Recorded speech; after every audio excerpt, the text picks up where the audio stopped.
കർത്താവിൻ്റെ വിശുദ്ധ നാമം വാഴ്ത്തപ്പെടുമാകട്ടെ. രാത്രിയിലും നമുക്ക് ഈ നിലയിൽ ദൈവവചനം ചിന്തിക്കുവാനായിട്ട് ലഭിച്ച അവസരത്തിനായിട്ട് ഞാൻ ദൈവത്തെ സ്തുതിക്കുന്നു. കടന്നു വന്നിരിക്കുന്ന എല്ലാ സഹോദരീസുമാരും അവർക്ക് ദൈവത്തെ സ്തുതിക്കുന്നു. ഈ വിഷയം ഞാൻ നിങ്ങളോട് നേരത്തെ പറഞ്ഞതുപോലെ ഈ വിഷയം ഞാൻ പഠിച്ചുകൊണ്ടിരുന്നപ്പോഴാണ് അതുവരെയും ഞാൻ ചിന്തിക്കാത്ത ദീർഘവർഷങ്ങളായി ഞാൻ രക്ഷിക്കപ്പെട്ട് സഹനപ്പെട്ട സ്വഭാവബന്ധത്തിലാണ്. എങ്കിൽ കൂടെ ഞാൻ ശ്രദ്ധിക്കാത്ത പല കാര്യങ്ങളും എൻ്റെ ശ്രദ്ധയിലേക്ക് കടന്നു വന്നപ്പോഴാണ് ഇത് പഠിക്കേണ്ട വിഷയമാണല്ലോ എന്ന നിലയിൽ ഞാൻ പഠിക്കാനായിട്ട് ശ്രമിച്ചത്. ഈ വിഷയം ഞാൻ എവിടെയും ക്ലാസ് എടുത്തിട്ടില്ല ഇതുവരെ. എൻ്റെ സഭയിൽ കുറച്ച് നാളുകൾക്ക് മുമ്പ് ക്ലാസ് എടുത്തിട്ടുണ്ടെന്നല്ലാതെ പിന്നീട് അധികം എന്നോട് ആവശ്യപ്പെട്ടിട്ടും ഞാൻ ഒഴിഞ്ഞു മാറുകയാണ് ഉണ്ടായത്. അതിന് പ്രധാന കാരണം എപ്പോഴും കാണുന്ന ആളുകൾ ക്ലാസ് എടുക്കുമ്പോഴേ അല്ലെങ്കിൽ സംസാരിക്കുമ്പോൾ ഒരു പുതുമയും തോന്നില്ല. അപ്പം അതുകൊണ്ട് പുറമെയുള്ളവർ വന്ന് ക്ലാസ് എടുക്കുന്നതാണ് കുറച്ചും കൂടി നല്ലത് എന്ന് ഞാൻ തന്നെ അഭിപ്രായം പറഞ്ഞിട്ടാണ് പലരും അങ്ങനെ വിളിക്കാനായിട്ട് ശ്രമിക്കുന്നത്.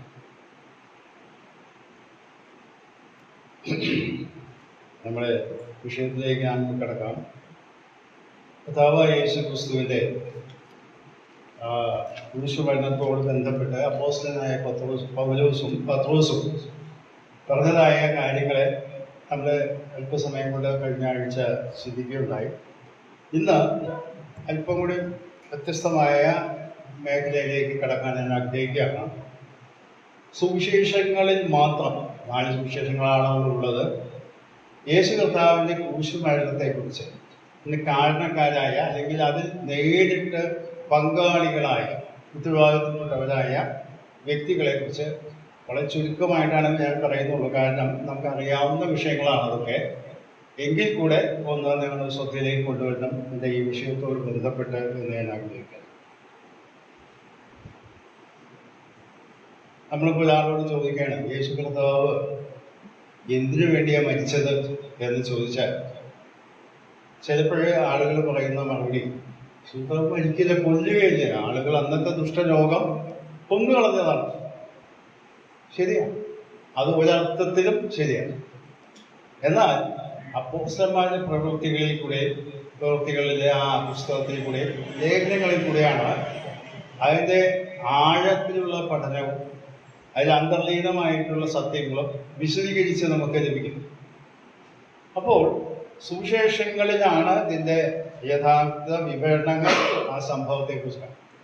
3 മേഖലയിലേക്കാണ് ഞാൻ എൻ്റെ ശ്രദ്ധ പോയത്. ഒന്ന് നമുക്കറിയാവുന്നതാണ്, ഭരണകൂടം അഥവാ പീലാത്തോസും പടയാളികളുമൊക്കെയാണ് കർത്താവിനെ ക്രൂശിക്കാനായിട്ട് ആദ്യമായിട്ട് മുൻകൈയെടുത്ത ആളുകൾ. അതിനെ പ്രേരിപ്പിച്ച രണ്ടാമത്തെ വ്യക്തികൾ എന്ന് പറയുന്നത് യഹൂദന്മാരും അല്ലെങ്കിൽ കയ്യഫാവും പുരോഹിതന്മാരും പരീശന്മാരും ഒക്കെ കൂടുന്നതായ മത സംവിധാനം. മൂന്നാമത് കർത്താവിൻ്റെ അപ്പോസ്തലന്മാരിൽ തന്നെ ഉണ്ടായിരുന്ന വ്യക്തിയാണല്ലോ യൂദാസ്കോരിയോത്തിനും അതിനൊരു പങ്കുണ്ട്. ഈ 3 കാര്യങ്ങളാണ് ഞാൻ പെട്ടെന്ന് ഒന്ന് പറഞ്ഞു പോകണം എന്നാഗ്രഹിക്കുന്നത്. ഒന്നാമതായിട്ട് നാം സുവിശേഷങ്ങൾ വായിച്ചാൽ ഈ പടയാളികൾ കർത്താവിനെ ക്രൂശിച്ചു, കയ്യേറ്റു, ഇതൊക്കെ ചെയ്തു എന്ന് പറഞ്ഞാലും സുവിശേഷന്മാർ ഒരു സ്ഥലത്തും ഈ പടയാളികൾ എന്തെങ്കിലും സ്വന്തമായ ക്രൂരത ചെയ്തെന്ന് രേഖപ്പെടുത്തിയിട്ടുണ്ട്. അവരുടെ ജോലി അതാണ്. അവരെ ഏൽപ്പിച്ചു ക്രൂശിക്കണം എന്ന് പറഞ്ഞപ്പോൾ അതിൻ്റെതായ സാധാരണ ക്രൂശീകരണത്തിലുള്ളതായ തടവുള്ളികളെ അല്ലെങ്കിൽ കുറ്റക്കാരെ ചെയ്യുന്ന പോലെ തന്നെ അവർ ചെയ്തു. അത് സുവിശേഷങ്ങളിൽ വിശദമായിട്ട് നമുക്ക് രേഖപ്പെടുത്തിയിട്ടുണ്ട്. എന്നാൽ ഭരണകർത്താവായ അല്ലെങ്കിൽ നാടുവാഴിയായ പീലാത്തോസിന്റെ വിധിയുടെ അടിസ്ഥാനത്തിലാണ് എന്താണ് പീലാത്തോസിനെ കുറിച്ച് നാം മനസ്സിലാക്കുന്നത്. വേദപുസ്തകത്തിൽ വളരെ കുറച്ച് എഴുതിയിട്ടുള്ളൂ. AD 26 മുതൽ 36 വരെ യഹൂദ്യ എന്ന ദേശത്ത്, നമുക്കറിയാം പലസ്തീൻ എന്ന് പറയുന്ന 3 ഭാഗങ്ങളാണ്. യഹൂദിയും അപ്പുറത്ത് ഗലീലയും അതിൻ്റെ ഇടയ്ക്ക് കിടക്കുന്നതായ എരിഹോ എന്ന് പറയുന്നതായ ഭാഗം. എരിഹോ എന്ന് പറയുന്നത് അല്ലെങ്കിൽ ശമര്യ എന്ന് പറയുന്നത് അവരത്ര വലിയ താല്പര്യമുള്ളവരില്ല. എന്നാലും അങ്ങനെയാണ് അതിൻ്റെ സ്ഥലത്തിൻ്റെ ഭൂപ്രകൃതി കിടക്കുന്നതായിട്ട് നമുക്ക് കാണാൻ സാധിക്കും. ഈ യഹൂദ്യ ദേശത്ത് തിബെരിയോസ് കൈസർ എന്ന് പറയുന്ന ചക്രവർത്തിയുടെ കീഴിൽ നിയമിതനായ ഒരു ഭരണാധികാരിയാണ്. 10 കൊല്ലമാണ് തൻ്റെ ഭരണം അവിടെ നടന്നത്. വളരെ മിടുക്കനായ, വളരെ കഴിവുള്ളതായ ഒരു ഭരണകർത്താവായിരുന്നു പീലാത്തോസ്. പീലാത്തോസിനെ കുറിച്ച് ചരിത്രത്തിൽ വായിക്കുന്നത് വളരെ കർക്കശമായ റോമൻ നിയമങ്ങളൊക്കെ അവിടെ നടത്തി. യഹൂദന്മാരുമായിട്ട് പലപ്പോഴും ഏറ്റുമുട്ടലുണ്ടായിട്ടുണ്ട്. ലൂക്കോസിന്റെ സുവിശേഷം 13-ാം അധ്യായത്തിന്റെ 1-ാം വാക്യം വായിച്ചാൽ അറിയാം. ഗലീലക്കാരുടെ ഈ പീലാത്തോസ് ഗലീലക്കാരുടെ രക്തം യാഗത്തിൽ കലർത്തി എന്നൊക്കെ പറഞ്ഞതിന്റെ അർത്ഥം കൊന്നു കളഞ്ഞു എന്ന് തന്നെയാണ്. ചിലരൊക്കെ അവിടെ ചില പ്രശ്നങ്ങളൊക്കെ ഉണ്ടായപ്പോൾ ഒരു കരുണയും കാണിക്കാതെ അവരെ കൊന്നു കളഞ്ഞു. ഇത് സുവിശേഷങ്ങളിൽ എഴുതിയിട്ടുണ്ട്. അത് കർത്താവ് കേട്ടപ്പോഴാണ് പറഞ്ഞ് അവര് വലിയ പാപികളായതുകൊണ്ടല്ല, മാനസാന്തരപ്പെടാൻ നിങ്ങളെല്ലാവരും അങ്ങനെ നശിച്ചു പോകും എന്നൊക്കെ ഉള്ളതായ പ്രസ്താവനകൾ നമുക്ക് കാണാൻ സാധിക്കും. എന്നാൽ യേശു കർത്താവിനെ പീലാത്തോസിന്റെ മുമ്പിലേക്ക് കൊണ്ടുവന്നത് യഹൂദന്മാരുടെ നേതാക്കന്മാരാണ്. കാരണം യോഹന്നാന്റെ സുവിശേഷം നാം വായിച്ചു നോക്കിയ 19-ാമത്തെ അധ്യായത്തില് പീലാത്തോസിനോട് ചോദിക്കുന്ന ഒരു ചോദ്യം, നിങ്ങൾ ന്യായപ്രമാണം അനുസരിച്ച് നിങ്ങൾ ഇവനെ കൊണ്ടുപോയി വിസ്തരിച്ചു. യോഹന്നാന്റെ സുവിശേഷം 19-ാം അധ്യായം. അവിടെ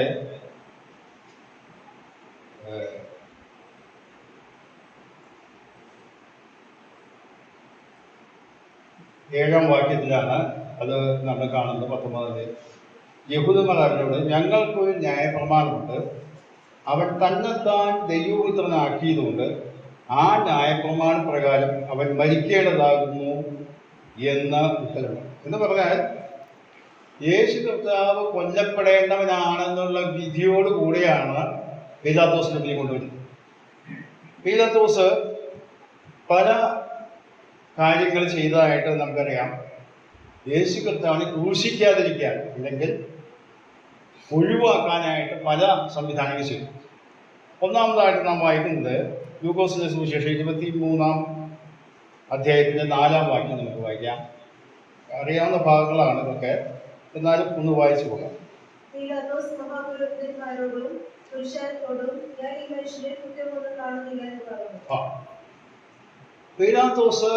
വ്യക്തമായിട്ട് പറഞ്ഞു, ഞാൻ ഈ മനുഷ്യനെ വിസ്തരിച്ച് നോക്കി, ഒരു കുറ്റം എനിക്ക് തെളിയുന്നില്ല. അപ്പോൾ പീലാത്തോസിന് ബോധ്യമായിരുന്നു ഈ വ്യക്തി കുറ്റക്കാരനല്ല, ശിക്ഷിക്കപ്പെടേണ്ട വ്യക്തിയല്ല. യഹൂദന്മാരാണെങ്കിൽ മുൻകൂട്ടി തീരുമാനിച്ചിട്ടുണ്ട് ഇവനെ കൊന്നുകളയണമെന്ന്. അതുകൊണ്ടാണല്ലോ ഇവിടെ കൊണ്ടുവന്നത്. എന്നാൽ പീലാത്തോസ് അവിടെ പറയുന്നത് ഞാനൊരു കുറ്റം കാണും. രണ്ടാമത് അവിടെ പറയുന്നത് പീലാത്തോസിനെ ഒഴിവാക്കാനായിട്ട്, പീലാത്തോസ് കർത്താവിനെ ഒഴിവാക്കാനായിട്ട് ശ്രമിച്ചപ്പോഴേ ഒരു ന്യായം കണ്ടുപിടിച്ചു. ഇവൻ ഗലീലയിൽ തുടങ്ങി പഠിപ്പിക്കുന്നു എന്ന് പറഞ്ഞപ്പോൾ അവൻ ഗലീലക്കാരനാണ്. അതെ, അപ്പോൾ ആ ഉത്തരവാദിത്വം കൈമാറാനായിട്ട് പീലാത്തോസ് അവിടെ അന്ന് യെരുശലേമിൽ വന്ന് താമസിക്കുന്ന ഹെരോദാവിൻ്റെ അടുക്കിലേക്ക് പറഞ്ഞയച്ചു. കാരണം ഹെരോദാവാണ് ഗലീലയിലെ ഭരണാധികാരി. അപ്പോൾ ഇവന്റെ ഉത്തരവാദിത്വം ഒഴിവാക്കാൻ വേണ്ടി ഹെരോദാവിൻ്റെ അടുക്കിലേക്ക്, ഹെരോദാവ് വിസ്തരിച്ചു അല്ലെങ്കിൽ ചോദിച്ചപ്പോൾ പ്രത്യേകിച്ചൊന്നും കുറ്റമൊന്നും കണ്ടില്ല, തിരിച്ച് പീലാത്തോസിന്റെ അടുത്തേക്ക് പറഞ്ഞയച്ചു. അപ്പോഴും യഹൂദന്മാരെ പിന്നാലെ കൂടിയിരിക്കുകയാണ്. നാം കാണുന്നത് മൂന്നാമത്തെ കാര്യം, അവനെ ഒഴിവാക്കാനായിട്ട് പീലാത്തോസ് ഒരു സൂത്രം കണ്ടുപിടിച്ചു. അതെന്താന്ന് പറയാമോ? ഞാൻ ഇവനെ അടുപ്പിച്ച് വിട്ടയക്കാം എന്ന്. അല്ലതല്ല അല്ല. അപ്പോൾ ഇത് സമ്മതിച്ചല്ലപ്പോൾ നമുക്കിതൊക്കെ അറിയാവുന്നതുകൊണ്ടാണ് ഞാൻ വേദഭാഗങ്ങൾ എടുത്ത് വായിക്കാത്തത്. അപ്പോൾ ഇവന്റെ ബുദ്ധിയിൽ, പീലാത്തോസിന്റെ ബുദ്ധിയിൽ രൂപപ്പെട്ട ഒരു ചിന്തയാണ്, ഉത്സവത്തിന്റെ സമയമാണിത്. പെസഹ ഉത്സവ സമയത്ത് ഒരാളെ വിട്ടയക്കാറുണ്ട്. അപ്പോൾ ഒരാളെ വിട്ടയക്കാം. അപ്പോൾ ഈ യഹൂദന്മാരുടെ നേതാക്കന്മാര് ജനത്തെ പ്രോത്സാഹിപ്പിച്ചിട്ട് പറഞ്ഞു, ബറബ്ബാസിനെ ഞങ്ങൾക്ക് വിട്ടു തന്നാൽ മതി, യേശുവിനെ ക്രൂശിച്ചു. അപ്പോൾ അവിടെയും ആ സൂത്രം അവർ നടന്നില്ല. നാലാമതായിട്ട് പീലാത്തോസ് ചെയ്തത് ഇവന്റെ മുമ്പിൽ പറഞ്ഞു, എനിക്ക് രക്തത്തിൽ പങ്കില്ല എന്ന് പറഞ്ഞിട്ട് അവൻ കയ്യോ കഴുകി അവൻ മാറി. ഇത് നമ്മുടെ ചരിത്രത്തിൽ അറിയാവുന്ന. ഇതിന്റെ ഇടയ്ക്ക് പീലാത്തോസിന്റെ ഭാര്യ ഒരു കുറിപ്പ് കൊടുത്തയച്ചു, ഇവൻ നീതിമാനാണ്, പിന്നെ കാര്യത്തിൽ ഇടപെടരുത് എന്ന് പറഞ്ഞപ്പോൾ പിന്നെയും ഇവന് പ്രയാസമായി. അപ്പോൾ ഞാൻ പറയാൻ ഉദ്ദേശിച്ചത്, പീലാത്തോസിന്റെ മാനസികമായ ആ സമ്മർദ്ദം നോക്കുക. ഒരു വശത്ത് പീലാത്തോസിന്റെ മുമ്പിൽ ഇവൻ രാജ്യദ്രോഹിയാണ്, അവര് പറഞ്ഞ ആരോപണം, ഇവൻ കൈസരയിൽ ഇവിടെയൊക്കെ നടന്ന് പഠിപ്പിക്കുന്നു, കൈസർക്ക് എതിരായിട്ട് പഠിപ്പിക്കുന്നവൻ രാജാവാണെന്നൊക്കെ പറയുന്നു, അതുകൊണ്ട് ഇവൻ രാജ്യദ്രോഹിയാണ്, അതുകൊണ്ട് ഇവന്റെ കുന്നുകളയും. അപ്പോൾ ഇത് വിസ്തരിച്ചപ്പോൾ കർത്താവിനോട് നേരിട്ട് ചോദ്യങ്ങളൊക്കെ ചോദിച്ചപ്പോഴേ ഒരു കാര്യം മനസ്സിലായി. കർത്താവ് എന്താ പറഞ്ഞത്? എന്റെ രാജ്യം ഐഹികമല്ല, ഈ ലോകത്തിന്റെ രാജ്യത്തെ കുറിച്ചല്ല ഞാൻ പറഞ്ഞത്, ആത്മീകമായ രാജ്യത്തെ കുറിച്ചാണ് പറഞ്ഞപ്പോൾ പീലാത്തോസിന് അത് ബോധ്യപ്പെട്ടപ്പോഴാണ് പറഞ്ഞത്, ഞാൻ ഈ മനുഷ്യന് കുറ്റവും കാണുന്നത്. അപ്പോൾ ഇത്രയും കാര്യങ്ങൾ പറഞ്ഞപ്പോഴേ ഞാൻ പറയാൻ ഉദ്ദേശിച്ചത് എന്താ പറയുക, പീലാത്തോസിന് ഒരു തീരുമാനം എടുക്കേണ്ട സാഹചര്യം. ജനത്തെ തൃപ്തിപ്പെടുത്തണമോ തന്റെ മനസാക്ഷിക്കനുസരിച്ച് നിയമം നടപ്പിലാക്കണം? അതാണ് ഞാൻ ചൂണ്ടിക്കാണിക്കാനാഗ്രഹിക്കുന്നത്. ജനത്തെ പ്രീതിപ്പെടുത്തിയില്ലെങ്കിൽ, ഇതിന് മുമ്പ് 1-2 പ്രാവശ്യം തിബിരിയോസ് കൈസറിന്റെ അടുത്ത് ഇവനെ പറ്റി പരാതി എത്തിയിട്ടുള്ളതാണ് പീലാത്തോസിനെ കുറിച്ച്. അപ്പൊ ഇപ്പോൾ വലിയൊരു സമൂഹം, യഹൂദന്മാരുടെ വലിയൊരു സമൂഹമാണ് വലിയ പ്രശ്നക്കാരനായിട്ട് വന്നത്. കാരണം ഇവൻ വിപ്ലവകാരിയാണ്, ഇവൻ ഞങ്ങളുടെ മതത്തെ അപമാനിക്കുന്നവനാണ്, ദൈവദൂഷണം പറയുന്നവനാണ്, ഇവൻ രാജ്യദ്രോഹിയാണ് എന്നൊക്കെ പറഞ്ഞ് എങ്ങനെയെങ്കിലും കർത്താവിനെ കൊന്നുകളയണമെന്നുള്ള വിചാരത്തിൽ വന്നിട്ടുള്ളപ്പോൾ, അത്രയും ആക്രോശിച്ചു നിൽക്കുമ്പോൾ ഈ ജനത്തെ പിണക്കിക്കൊണ്ട് വെറുതെ വിടാനായിട്ട് ഇവന് ഭയമായി. കാരണം ഇവനെതിരായിട്ട്, പീലാത്തോസിനെതിരായിട്ട് ചക്രവർത്തിയുടെ മുമ്പിലേക്ക് ഒരു ഭീമഹർജി ചെല്ലുകയാണെന്നിരിക്കുക. ന്യായമായിട്ടും ഇവൻ മറുപടി പറയേണ്ടി വരും, പീലാത്തോസ് മറുപടി പറയും. അപ്പോൾ ഇവരെ പിണക്കാനും സാധ്യമല്ല, ഇവന്റെ മനസാക്ഷിക്കനുസരിച്ച് മുമ്പോട്ട് പോകാനും സാധ്യമല്ലാത്ത ഒരു ധർമ്മസങ്കടത്തിലാണ് പീലാത്തോസ്. എന്നാൽ പീലാത്തോസ് അതിനെ ഒഴിവാക്കാൻ അവന്റെ മനസാക്ഷിയുടെ കുറ്റബോധം കൊണ്ടാണ് വെള്ളമെടുത്ത് കൈ കഴുകി, എന്ത് എന്റെ കുറ്റമല്ല നിങ്ങളുടെ കുറ്റം. അപ്പോൾ യഹൂദന്മാർ എന്താ പറഞ്ഞത്? ഇവന്റെ രക്തം ഞങ്ങളുടെ മേലും ഞങ്ങളുടെ മക്കളുടെ മേലും വരട്ടെ. ഈ കാര്യം ഓർത്തുകൊണ്ടാണ് പത്രോസ്, നമുക്കറിയാം അപ്പോസ്തല പ്രവൃത്തി 4-ാം അധ്യായത്തിലേക്ക് നമുക്ക് കൊടുക്കാം. 5-ാം അധ്യായം 28-ാം വാക്യം. പത്രോസ് അവിടെ പറയുന്ന ഒരു പ്രത്യേക വാക്കുണ്ട്. പത്രോസിനോട് പറയുന്ന വാക്ക് ശ്രദ്ധിക്കുക. അവരോട് ഈ നാമത്തിൽ ഉപദേശിക്കരുത് എന്ന് ഞങ്ങൾ നിങ്ങളോട് അമർച്ചയായി കൽപ്പിച്ചുവല്ലോ. നിങ്ങളോ യേശുവിനെ നിങ്ങളോട് ഉപദേശം കൊണ്ട് തെളിച്ചിരിക്കുന്നു. ആ മനുഷ്യന്റെ രക്തം ഞങ്ങളുടെ മേൽ വരുത്തുവാൻ ഇച്ഛിക്കുന്നു എന്ന് പറഞ്ഞു. ഇവിടെ ശ്രദ്ധിക്കുക. ഇവിടെ പത്രോസ് പ്രസംഗിച്ചുകൊണ്ടിരുന്നപ്പോൾ പത്രോസ് പറഞ്ഞു, നിങ്ങളും നിങ്ങളുടെ നേതാക്കന്മാരും കൂടിയാണ് കർത്താവിനെ കൊന്നുകളഞ്ഞത്, പീലാത്തോസിനെ വില കൊണ്ടുപോയെന്ന് പറഞ്ഞപ്പോൾ ഇവിടെ നിഷേധിച്ചുകൊണ്ട് പറയുന്നു, ആ മനുഷ്യന്റെ രക്തം ഞങ്ങളുടെ മേൽ വരുത്താൻ പോകും. കർത്താവിനെ ക്രൂശിക്കാൻ നേരത്തെ പറഞ്ഞത് എന്താ? അവന്റെ രക്തം ഞങ്ങളുടെ മേലും ഞങ്ങളുടെ മക്കളുടെ മേലും വരട്ടെ എന്ന് ആക്രോശിച്ച ജനസമൂഹമാണ് ഇപ്പൊ പറയുന്നത് ഞങ്ങളൊന്നല്ല കുറ്റക്കാരൻ. അപ്പോൾ ഈ നിലയിൽ കാലുമാറുന്ന ഒരു സമൂഹമായിരുന്നു അന്ന് യഹൂദമതം. പീലാത്തോസിന്റെ കാര്യം ഞാൻ പറയാൻ കാരണം, പീലാത്തോസ് എന്തുകൊണ്ടാണ് ഈ നിലയിൽ ഒഴിഞ്ഞു മാറിയത്? അതാണ് ഞാൻ പറയുന്നത്. സമൂഹത്തെ ഭയപ്പെട്ട്, ചുറ്റുപാടുകളെ ഭയപ്പെട്ട്, മനസാക്ഷിയെ വഞ്ചിച്ചുകൊണ്ട് രാജ്യത്തെ നിലവിലുള്ള നിയമ സംവിധാനങ്ങളെ അറിയാവുന്ന പീലാത്തോസ് രാജാവിന്റെ മുമ്പിൽ അല്ലെങ്കിൽ ചക്രവർത്തിയുടെ മുമ്പിൽ ദുഷ്പേര് വരരുത്, ഇവരെ പിണക്കരുത് എന്ന് വെച്ച് തെറ്റായ ഒരു തീരുമാനം.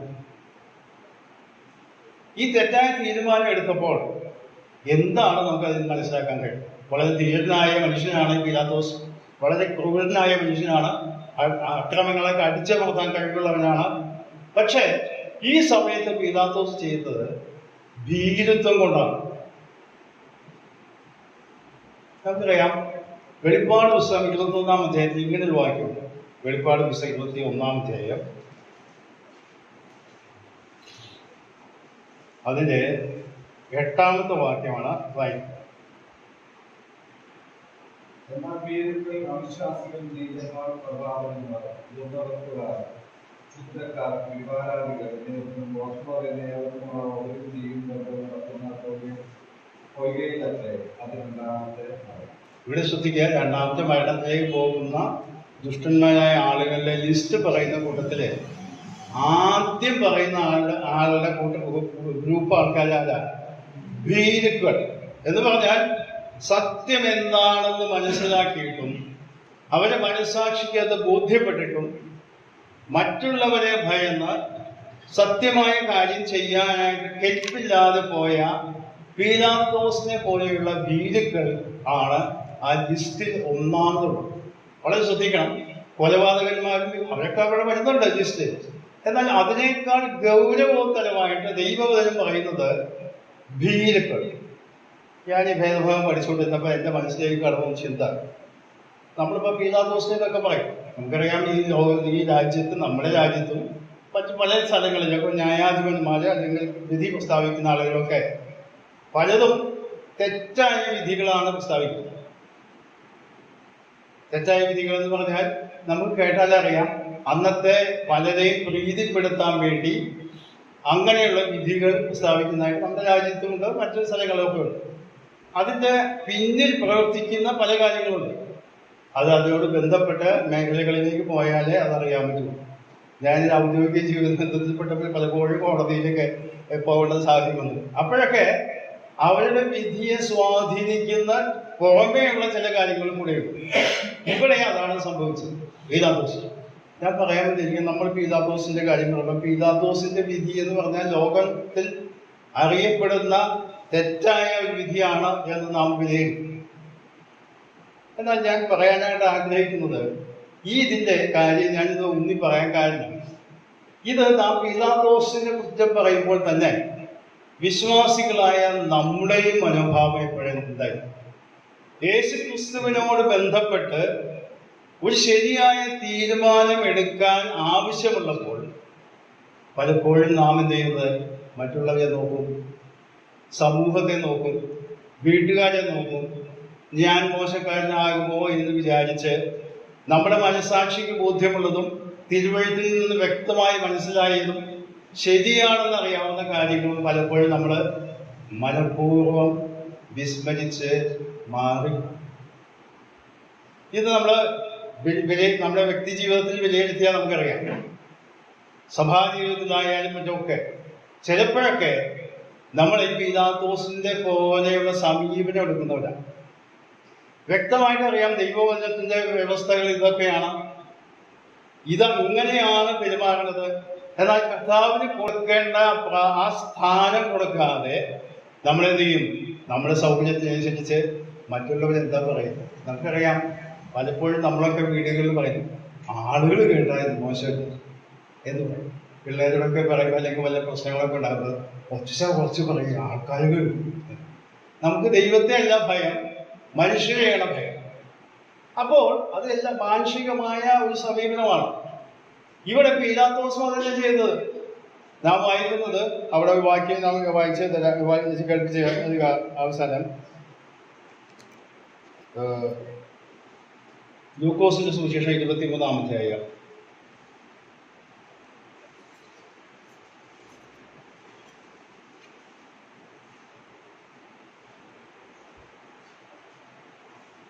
അതിന്റെ 23-ഉം 24-ഉം വാക്യം. അവരോ അവനെ ക്രൂശിക്കേണ്ടതിന് ഉറക്കെ ചോദിച്ചു, അവരുടെ നിലവിളി വിളിച്ചു, അവരുടെ അപേക്ഷ പോലെ അവരുടെ പീലാത്തോസ് വിളിച്ചു. ഇവിടെ ശ്രദ്ധിക്കുക, മതി. പീലാത്തോസ് വിധിക്കുന്നതിന്റെ കാരണമാണ് പറയുന്നത്. ആളുകളുടെ പ്രഷർ വരുമ്പോൾ, സമ്മർദ്ദം വന്നപ്പോൾ സത്യം എന്താണെന്ന് മനസ്സിലായിട്ടും ചെയ്യേണ്ടത് അതല്ല എന്ന് ബോധ്യപ്പെട്ടിട്ടും യേശു ക്രിസ്തു കുറ്റക്കാരനല്ല എന്ന് ബോധ്യപ്പെട്ടിട്ടും അസൂയ കൊണ്ടാണ് ഇവരെ ഏൽപ്പിച്ചതെന്നൊക്കെ അവന് മനസ്സിലായിട്ടുണ്ടെങ്കിലും അത്രയും വിവരമില്ലാത്ത ആളൊന്നുമല്ല പീലാത്തോസ്. വളരെ ബുദ്ധിമാനായ മനുഷ്യനാണ്. ഇതിന്റെ പിന്നിൽ യഹൂദന്മാരുടെ അസൂയാണ്, അവർക്കുള്ളത് കർത്താവിനുള്ള അസൂയാണെന്നൊക്കെ തിരിച്ചറിഞ്ഞു.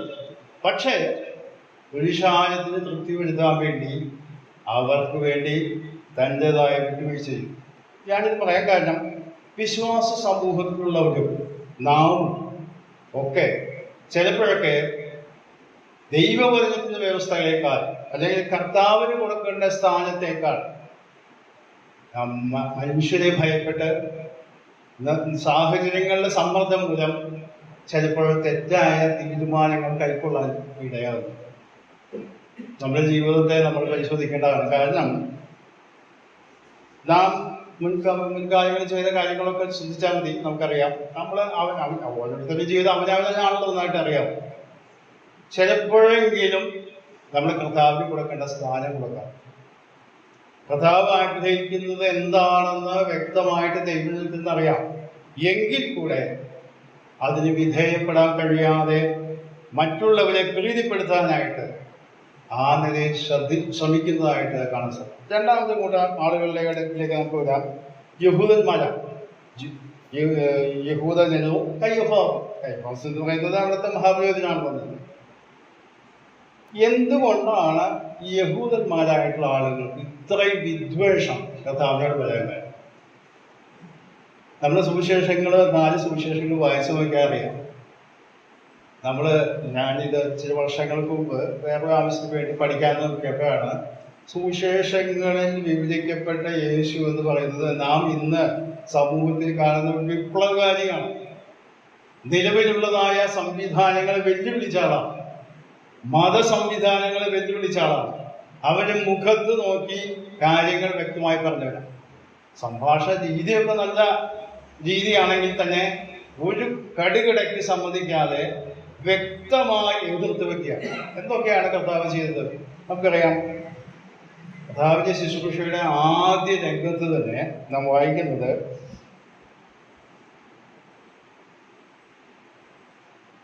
ഈ യഹൂദന്മാരും യഹൂദ്യരും, മർക്കോസിന്റെ സുവിശേഷത്തിലാണ് ആ വാക്യം വന്നിരിക്കുന്നത്. മർക്കോസിന്റെ സുവിശേഷം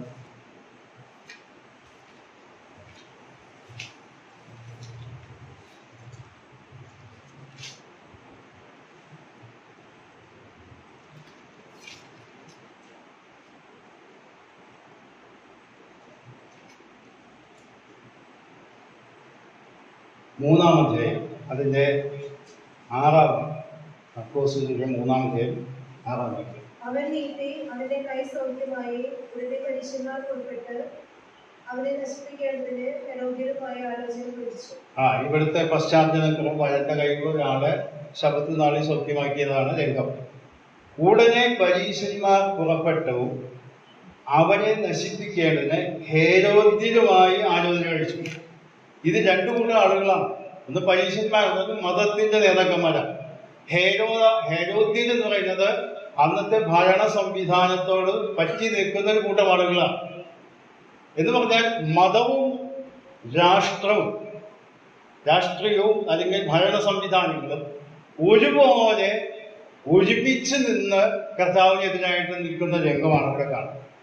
അപ്പോൾ ശുശ്രൂഷയുടെ ആദ്യ സമയത്ത് തന്നെയും ഹെരോദ്യരും പരീക്ഷന്മാരൊക്കെ ഒരുമിച്ച് അവർ സാധാരണഗതിയിൽ യോജിച്ചു പോകാത്ത ആളുകളാണ്.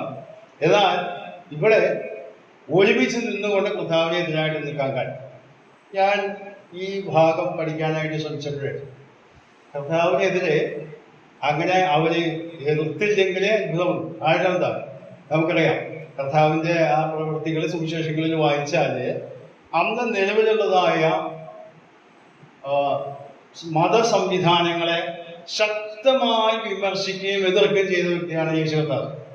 പലപ്പോഴും ഞാനിത് ഈ ഭാഗം പഠിച്ചപ്പോഴേ എനിക്ക് മനസ്സിലാക്കാൻ കഴിയും, നമ്മുടെ സമൂഹത്തില് നമ്മൾ കാലങ്ങളായി പാലിച്ചു പോരുന്ന ചില രീതികളും സംവിധാനങ്ങളൊക്കെ ഉണ്ട്.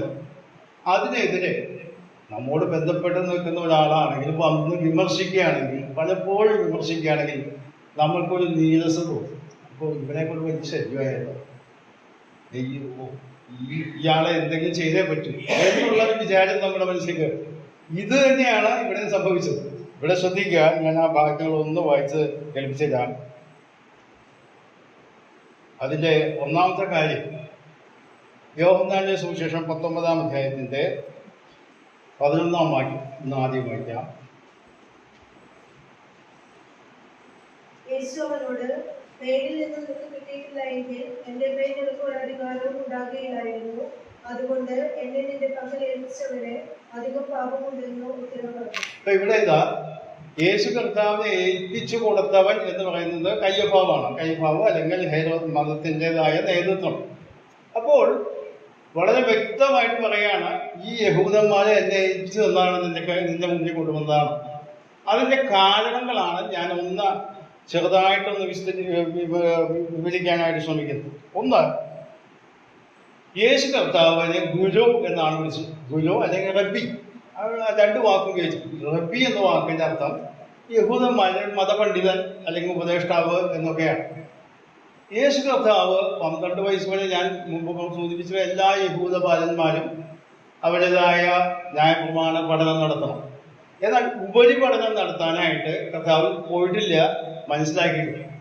അപ്പോൾ അവരെ സംബന്ധിച്ചോളം ഒരു റബ്ബി എന്ന് പറഞ്ഞാൽ യഹൂദന്മാരുടെ സംവിധാനങ്ങളിൽ കൂടെ പഠിച്ച് അവരുടെ അംഗീകാരത്തോടുകൂടെ രംഗത്ത് വന്ന് ഇവരെ നിയന്ത്രിക്കുകയും പഠിപ്പിക്കുകയും ചെയ്യുന്ന വ്യക്തിയായിരിക്കും.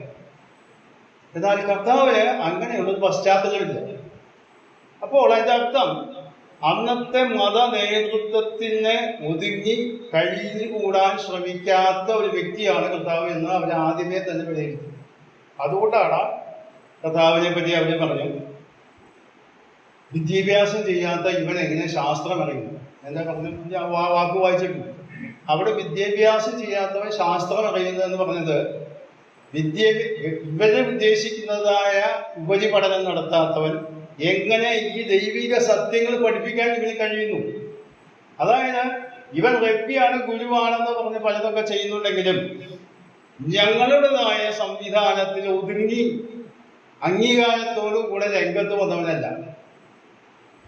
നമ്മുടെ ഞാനിതോട് ബന്ധപ്പെട്ട ഒന്ന് രണ്ട് കാര്യങ്ങൾ പറയട്ടെ. ഇക്കാലത്ത് നമ്മുടെ ഇടയിലും അങ്ങനെയുള്ള ഒരു ചെറിയ ചലനം ഉണ്ട്. എന്ന് പറഞ്ഞാൽ ഞാൻ ബൈബിൾ കോളേജുകൾക്കോ ബൈബിൾ സ്കൂളുകൾക്കോ എതിരല്ല. അത് പഠിക്കാനായിട്ട് സൗകര്യമുള്ളവർ പഠിക്കുന്നത് നല്ലതാണ്. എന്നാൽ അങ്ങനെ പഠിച്ചവരാണ് ദൈവജനത്തെ ഉപദേശിക്കേണ്ടത്, പഠിപ്പിക്കേണ്ടത് എന്നുള്ളൊരു ചിന്താഗതി നമ്മുടെ ഇടയിലൊക്കെ ചെറിയ രീതിയിലൊക്കെ പ്രചാരത്തിലായിട്ടുണ്ട്. ഞാനത് ഞങ്ങളുടെ സഭയിൽ പറഞ്ഞിട്ടുള്ള കാര്യങ്ങൾ തന്നെയാണ്. ദൈവവചനം പഠിക്കാനായിട്ട് ബൈബിൾ കോളേജിലോ അവിടെ പോയിട്ടോ അല്ലെങ്കിൽ ഡിഗ്രിയോ പോസ്റ്റ് ഗ്രാജുവേഷൻ ഡോക്ടറേറ്റോ ഒക്കെ എടുക്കാം. എന്നാൽ ഈ പഠനം കൊണ്ടൊന്നും ഒരു വ്യക്തിക്ക് കൃപാവരങ്ങൾ ലഭിക്കുന്നില്ല. കൃപാവരം ദൈവം നൽകുന്നതാണ്. കൃപാവരങ്ങൾ ലഭിച്ച വ്യക്തി ദൈവവചനം പഠിച്ചാൽ അത് കൂടുതൽ പ്രയോജനമാണ്. ഞാൻ പറഞ്ഞ വ്യത്യാസം മനസ്സിലായല്ലോ. ഇവിടെ പഠിക്കുന്നതുകൊണ്ട് അവന് കൃപാവരങ്ങൾ ലഭിക്കുന്നില്ല, ആത്മീയമായി ഉൾക്കാഴ്ച ലഭിക്കുന്നില്ല. വിഷയങ്ങൾ ക്രമീകൃതമായി പഠിക്കാം എന്ന് മാത്രമേ ഉള്ളൂ. എന്നാൽ ദൈവം കൃപാവരങ്ങൾ നൽകിയിട്ടില്ലെങ്കിൽ ആ കാര്യം കൊണ്ട് ദൈവജനത്തിന് യാതൊരു പ്രയോജനമില്ല. ഇവിടെ ഇവരുടെ മനസ്സിലുള്ള ആശയം എന്താണെന്ന് പറയുമോ? ഞങ്ങളുടെ അംഗീകരിക്കപ്പെട്ട സംവിധാനത്തിൻ്റെ കൂടെ റബ്ബിയായവനല്ലാതെ. അപ്പോൾ ഇവർ അംഗീകരിക്കാൻ നിർത്തി. മാത്രമല്ല മറ്റു ചില കാര്യങ്ങൾ കൂടെ ഉണ്ട്. ഇവരൊക്കെ എതിരായിട്ട് ചില കാര്യങ്ങൾ പറഞ്ഞു. ലൂക്കോസിന്റെ സുവിശേഷം 15-ാം അധ്യായത്തിന്റെ ആദ്യത്തെ 2 വാക്യം നമ്മൾ വായിക്കാം. ലൂക്കോസിന്റെ സുവിശേഷം 15-ാം അധ്യായം. ചുങ്കക്കാരും പാപികളും എല്ലാം അവന്റെ വചനം കേൾപ്പാൻ അവന്റെ അടുക്കൽ വന്നു. ഇവൻ പാപികളെ കൈക്കൊണ്ട് അവരോട് കൂടി ഭക്ഷിക്കുന്നു എന്ന് പരീശന്മാരും ശാസ്ത്രിമാരും പറഞ്ഞു തീർന്നു. ഇവരെ നോക്കുമ്പോ ഇവിടെ വലിയ ദൈവപുത്രനാണെന്നും റബ്ബിയാണെന്നൊക്കെ പറയുന്നു. ഇപ്പൊ എന്താ ചെയ്യുന്നത് നോക്കുക. ചുങ്കക്കാരും പാപികളും എന്നൊരു ഭാഷാ പ്രയോഗമാണ്. അതായത് സമൂഹത്തിൽ ഇവർ അംഗീകരിക്കുന്ന ഭക്തിയുടേതായ പഠനങ്ങളോ അല്ലെങ്കിൽ മതത്തിന്റെ പഠനങ്ങളോ ആ രീതികൾ ജീവിക്കാത്ത സാധാരണക്കാരെയാണ് ഉദ്ദേശിക്കുന്നത് ഈ ചുങ്കക്കാരും പാപികൾ എന്ന് പറയുന്നത്. അല്ലാതെ വളരെ മോശപ്പെട്ട ആളുകൾ സാധാരണക്കാരായ ആളുകൾ. ഇവരോട് കൂടെയാണ് ഇവരുടെ സഹവാസം. മാത്രമല്ല അവരോട് കൂടെ ഭക്ഷിക്കുന്നു. എന്ന് പറഞ്ഞാൽ അവരുമായിട്ട് തോളത്ത് കൈയിട്ട് നടക്കുന്നു, അവരുമായി ഭക്ഷണം കഴിക്കുന്നു. മതത്തിന്റെ ഉന്നതമായി നമുക്കറിയാം, ഇന്ന് നമ്മുടെ പാരമ്പര്യ സഭകളിലെ അല്ലെങ്കിൽ പട്ടത്ത് സഭകളിലൊക്കെ നേതൃത്വത്തിലുള്ളവർ, ഉയർന്ന നിലയിലുള്ളവരെ, അവരാരും സാധാരണക്കാരായ ആളുകളുടെ ഇടയിലേക്ക് ഇറങ്ങി വന്ന് അവരോട് കൂടെ വന്ന് ചിരിച്ച് കളിച്ച് വർത്താനം പറഞ്ഞ് ഭക്ഷണം കഴിച്ച് നടക്കില്ല. അവരവരുടെ നിലവാരത്തിനനുസരിച്ചാണ് ജീവിക്കുന്നത്. അവരെ കാരണം ആ നിലവാരം അവർക്ക് പാലിക്കുവാൻ ആവശ്യമുണ്ട്. ഇവിടെ യഹൂദന്മാരുടെ ധാരണ എന്താണെന്ന് പറയുമോ?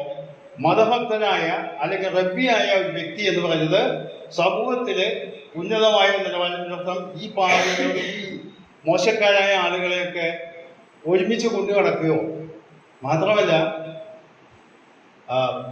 നമുക്കറിയാം പാപിനിയായ സ്ത്രീയുടെ ആ ചരിത്രം.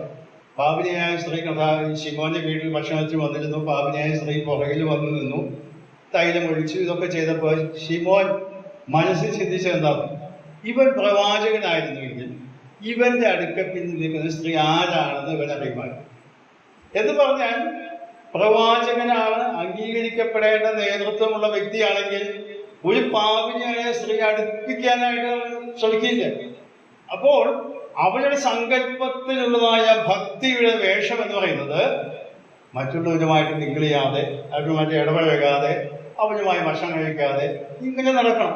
ചുങ്കക്കാരുടെയും പാപികളുടെയും സ്നേഹിതർ, ഇതാണ് അവരെ കഥാവിനെ കുറിച്ചുള്ളത് അവരുടെ മേൽവിലാസം. പലപ്പോഴും നമ്മുടെ സമൂഹത്തിന് അത്രയ്ക്കും സ്വാധീനം ആ കാര്യങ്ങളില്ല. മറ്റു ചില മേഖലകളിൽ ഞാൻ കണ്ടിട്ടുള്ളതാണ്. ആ വ്യക്തികള് വളരെ ഉയർന്ന നിലവാരം പുലർത്തുന്നവരാണ്. അവര് സാധാരണക്കാരല്ല എന്നുള്ളത് ഞാനിത് പറഞ്ഞപ്പോഴത്തെ എനിക്ക് വന്ന ഒരു ഉദാഹരണം ഞാൻ പെട്ടെന്ന് പറഞ്ഞു പോകാം. എൻ്റെ രണ്ടാമത്തെ മകളെ ആശുപത്രി ഹോസ്പിറ്റലിൽ നേഴ്സായിട്ട് ജോലി ചെയ്യുന്നില്ല. എമർജൻസി വാർഡിലാണ്, എമർജൻസിയിലെ കാഷ്വാലിറ്റിയിലാണ് വർക്ക്. ഒരു രാത്രി ഡ്യൂട്ടിയാണ്. രാത്രി സമയത്ത് ആക്സിഡന്റ് പറ്റി 1-2 ആൾക്കാരെ അവിടെ കൊണ്ടുവന്നു. അപ്പം മിഷൻ ഹോസ്പിറ്റലിലേക്കാണ് അവർ ആദ്യം പോയത്.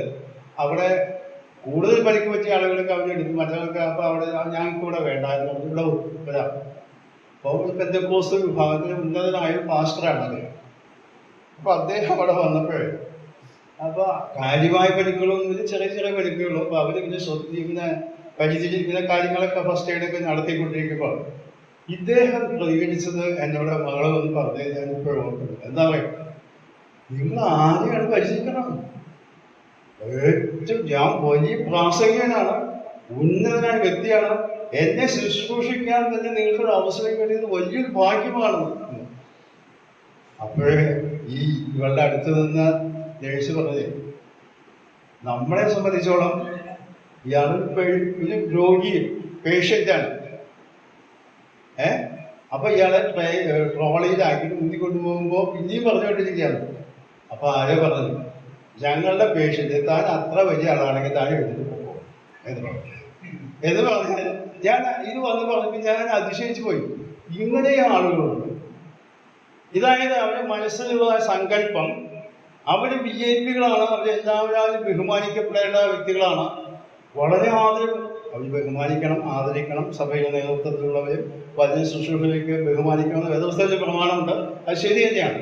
എന്നാൽ അത് അവർ തന്നെ പ്രകടിപ്പിച്ചുകൊണ്ട് ഈ നിലയിൽ പ്രതികരിക്കുമെന്ന് സ്വപ്നത്തിൽ പോയി ഞാൻ വിചാരിച്ചിട്ടില്ല. അവർ വന്ന് എൻ്റെ മകളെ പറഞ്ഞ് ഞാൻ അതിശയിച്ചു പോയി. ഇങ്ങനെ പ്രതികരിക്കുകയാണ്. ഇവിടെ യഹൂദന്മാരുടെ പ്രതികരണം എന്താ? ഇവൻ വലിയ പ്രവാചകനാണ്, ഇവൻ റബ്ബിയാണ്. ഇവൻ എന്താ ചെയ്യുന്നത്? ചുങ്കക്കാരെയും പാപികളെയും സ്നേഹിതൻ അവരോട് കൂടെ നടക്കുന്നത്. അത് വിവരിക്കാൻ വേണ്ടിയാണ് കർത്താവ് 2-3 ഉപമകൾ പറഞ്ഞതായിട്ട് നമുക്കറിയാം. ഞാൻ എൻ്റെ വിഷയത്തിലേക്ക് മുമ്പോട്ട് പോകട്ടെ. മർക്കോസിന്റെ സുവിശേഷം 7-ാം അധ്യായത്തിന്റെ 5-ാം വാക്യം നമുക്ക് ആ വാക്യങ്ങൾ കൂടുതൽ വായിക്കേണ്ടതാണ്. മർക്കോസിന്റെ സുവിശേഷം 7-ാം അധ്യായത്തിന്റെ 5-ാം വാക്യം. അങ്ങനെ പരീശന്മാരും ശാസ്ത്രിമാരും എന്റെ ശിഷ്യന്മാർ പൂർവന്മാരുടെ സമ്പ്രദായം അനുസരിച്ച് നടക്കാതെ ശുദ്ധിയില്ലാത്ത കൈകൊണ്ട് ഭക്ഷണം കഴിക്കുന്നത് എന്തെന്ന് അവനോട് ചോദിച്ചു. അതിന്റെ വിശദീകരണമാണ് അതിന്റെ 2-ാം വാക്യത്തിൽ. അവന്റെ ശിഷ്യന്മാരിൽ ചിലർ ശുദ്ധിയില്ലാത്ത എന്ന് വെച്ചാൽ കഴുകാത്ത കൈ കൊണ്ട് ഭക്ഷണം കഴിക്കുന്നത് അവർ കണ്ടു. എന്ന് പറഞ്ഞാൽ കൈ കഴുകുക എന്നുള്ളത് നമ്മുടെ ഹൈജീനിക് ആരോഗ്യപരമായ കാര്യങ്ങൾ ഭക്ഷണം കഴിക്കുമ്പോൾ നമ്മൾ കൈ കഴുകും. എന്നാൽ ഇവര് ഉദ്ദേശിക്കുന്നതല്ല. ഇവര് ഉദ്ദേശിക്കുന്നത് യഹൂദന്മാരുടെ രീതി അനുസരിച്ച് വെളിയിൽ നിന്ന് ഒരാൾ വന്നാൽ വെള്ളം ഒഴിപ്പിച്ച് കയ്യിൽ ഒരു പകുതി കൂടി തന്നെ നടത്തണം. എന്നാലാണ് അവരുടെ ശരീരത്തിൽ അഴുക്കൊക്കെ മാറുകയുള്ളൂ ഭക്ഷണം കഴിക്കും. എന്നാൽ ഈ കർത്താവിന്റെ ശിഷ്യന്മാരെന്ന് പറയുന്നത് കൈ കഴുകിയോ കഴുകിയില്ല എന്നുള്ള അവർ ഭക്ഷണം കഴിക്കാൻ തുടങ്ങി. ഇത് അവരെ സംബന്ധിച്ചോളം നോക്കുമ്പോൾ എന്താ അവർ പറഞ്ഞ വാചകം എന്താന്ന് പറയുന്നതെന്ന് പറയാമോ? 7-ാം വാക്യം നമ്മളെ 5-ാം വാക്യത്തിൽ, നിന്റെ പൂർവന്മാരുടെ സമ്പ്രദായം അനുസരിക്കാതെ നടക്കുന്ന വ്യക്തി, അതിന് നീ വളം വെച്ചു കൊടുക്കുന്നു. നിന്റെ ശിഷ്യന്മാർ എങ്ങനെയാണോ നീ വളർത്തുന്നത്, പരിശീലിപ്പിക്കുന്നത്? നമ്മുടേതായ രീതികളൊക്കെ പാലിക്കാൻ അവരെ പഠിപ്പിക്കണ്ടേ? പൂർവന്മാർ, ഇത് ന്യായപ്രമാണമല്ല, ന്യായപ്രമാണത്തിൽ നിന്ന് അവർ വ്യാഖ്യാനിച്ചെടുത്ത പൂർവന്മാരുടെ സമ്പ്രദായം. അപ്പോൾ യഹൂദന്മാരുടെ സമ്പ്രദായത്തെ അംഗീകരിക്കാത്ത വെല്ലുവിളിക്കുന്ന ഒരു വിപ്ലവകാരികൾ അവന്റെ ശിഷ്യന്മാരുമാണ്. അവർ ചോദ്യം ചെയ്തതാണ് നമുക്ക് കാണുന്നത്. അപ്പോൾ അവരുടെ ഉള്ളിൽ വൈരാഗ്യവും ദേഷ്യവും ഒക്കെ അങ്ങനെ വർദ്ധിച്ചുകൊണ്ടിരിക്കുകയാണ്. പോലെ നമുക്കറിയാം, കർത്താവ് പലപ്പോഴും രോഗികളെ സൗഖ്യമാകിയത് എപ്പോഴാണ്? ശബ്ബത്ത് നാളിലാണ്. ശബ്ബത്ത് എന്ന് പറഞ്ഞാൽ യാതൊരു ജോലി ചെയ്യാൻ പാടില്ല, ഒന്നും ചെയ്യാൻ പാടില്ല. ആ ദിവസങ്ങളിലാണ് പലപ്പോഴും കർത്താവ് ഈ രോഗികളെ സൗഖ്യമാക്കുകയും പല കാര്യങ്ങളൊക്കെ ചെയ്തു. അപ്പോൾ ശബ്ബത്തിനെ ധിക്കരിക്കുന്നു, മോശ തന്ന ശബ്ബത്തിനെ ധിക്കരിക്കുന്ന ധിക്കാരിയായ മനുഷ്യനാണ് ഇവൻ. പോലെ ഇതിനേക്കാൾ എല്ലാറ്റിനേക്കാൾ ഉപരിയായിട്ടുള്ള ഒരു വാക്ക് ഇവിടെയുണ്ട്. യോഹന്നാന്റെ സുവിശേഷം 8-ാം അധ്യായത്തിന്റെ 44-ാം വാക്യം.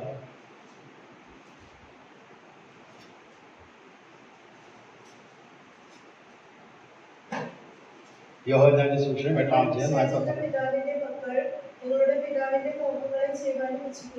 മതി, അത് മതി. ഇവരുടെ മുഖത്ത് നോക്കി, പരീശന്മാരുടെ മുഖത്ത് നോക്കി പറയാണ്, നിങ്ങൾ പിശാച് എന്ന പിതാവിന്റെ മക്കളാണ്, നിങ്ങൾ അബ്രഹാമിന്റെ സന്തതിയാണെന്ന് അവകാശപ്പെടുന്നതുകൊണ്ട് കാര്യമില്ല. നിങ്ങളെ പെരുമാറ്റം കൊണ്ട് ഇങ്ങനെയാണ്. നാം മത്തായി സുവിശേഷം 23-ാം അധ്യായം വായിച്ചു നോക്കിയാൽ അവിടെ ആവർത്തിച്ചാവർത്തിച്ച് കപടഭക്തിക്കാരായിരുന്നവരെ എന്ന് പറഞ്ഞുകൊണ്ട് ഇവരെ പരിഹസിക്കുകയും വെല്ലുവിളിക്കുകയും കളിയാക്കുകയും ഒക്കെ ചെയ്യുന്നതായ ഒരു കർത്താവ്. എന്ന് പറഞ്ഞാൽ അവർ ചെയ്തുകൊണ്ടിരിക്കുന്ന കാര്യങ്ങളൊക്കെ പരിഹസിക്കുന്ന, വെല്ലുവിളിക്കുന്ന ഒരു വിപ്ലവകാരി യേശു കർത്താവിന്റെ മുമ്പിൽ അപരാധം. അപ്പോൾ അവരെ സംബന്ധിച്ചോളം ഈ വ്യക്തിയെ അംഗീകരിക്കാൻ യാതൊരു നിർവാഹമില്ല. ഇവൻ നമുക്കൊരു വെല്ലുവിളിയാണ്, ഇവനെ എങ്ങനെയെങ്കിലും അവസാനിപ്പിച്ച പറ്റും. ഇതാണ് യഹൂദന്മാരുടെ മനസ്സിലുണ്ടായിരുന്ന ആശയം. അങ്ങനെ വർഷങ്ങൾ കൊണ്ട് വന്ന് അങ്ങനെ ഇതാ. മാത്രമല്ല,